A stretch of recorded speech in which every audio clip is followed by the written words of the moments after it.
சேப்பாக்ல இருந்து நான் ஸ்டாட்ஸ் எடுத்து வந்திருக்கிறேன். Average first inning okay. Score வந்து 170 கீழே தான் இருக்கு.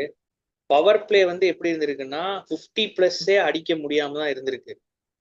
Base okay. பவுலர்ஸோட எக்கனாமி வந்து 8.6 அண்டர் 9 நல்லது. அதே மாதிரி டாட் நைன். பால் பெர்சன்டேஜ் 42% இருக்கு.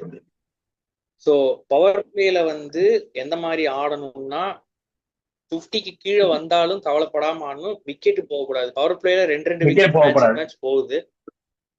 அதுல சஞ்சு அண்ட் ருத்ராஜோட பவர் பிளே பேட்டிங் பார்த்தோன்னா 30 பாலுக்கு ஒரு தடவை ருத்ராஜ் அவுட் ஆறான். சஞ்சு வந்து 36 பாலுக்கு ஒரு தடவை அவுட் ஆறான். அதாவது லிட்டரலி எவ்ரி கேம்ல அவுட் ஆறதே கிடையாது. இப்போ போன கேம் அவுட் ஆயிட்டான்னா ஒரு எக்ஸாம்பிள் மேத்தமெட்டிக்கலா பார்த்தா 2 மேட்ச் ஒன்ஸ் தான் அவுட் ஆயிட்டு இருக்காங்க. வந்து எவ்ரி 14 பால்ஸ் அவுட் ஆனா Prabhsimran Singh every 20 balls out ஆயிட்டு இருக்காங்க. ஸோ இதை கால்குலேட் போது எனக்கு தெரிஞ்சு சஞ்சு அண்ட் ருத்ராஜ் கைக்வாட் வந்து பவர் பிளேல டாமினேட் பண்ணிடுவாங்க. 50 ஃபார் நோலாஸ் இருந்தாலே அது பெரிய ஸ்கோரு. இவங்க வந்து பஞ்சாப் வந்து 60-17 பெரிய ஸ்கோர் அடிக்க போய் 2 அல்லது 3 விக்கெட் விடுறதுக்கான வாய்ப்பு இருக்கு. இதுதான் நான் பவர் பிளேல நடக்கும்னு நினைக்கிறேன்.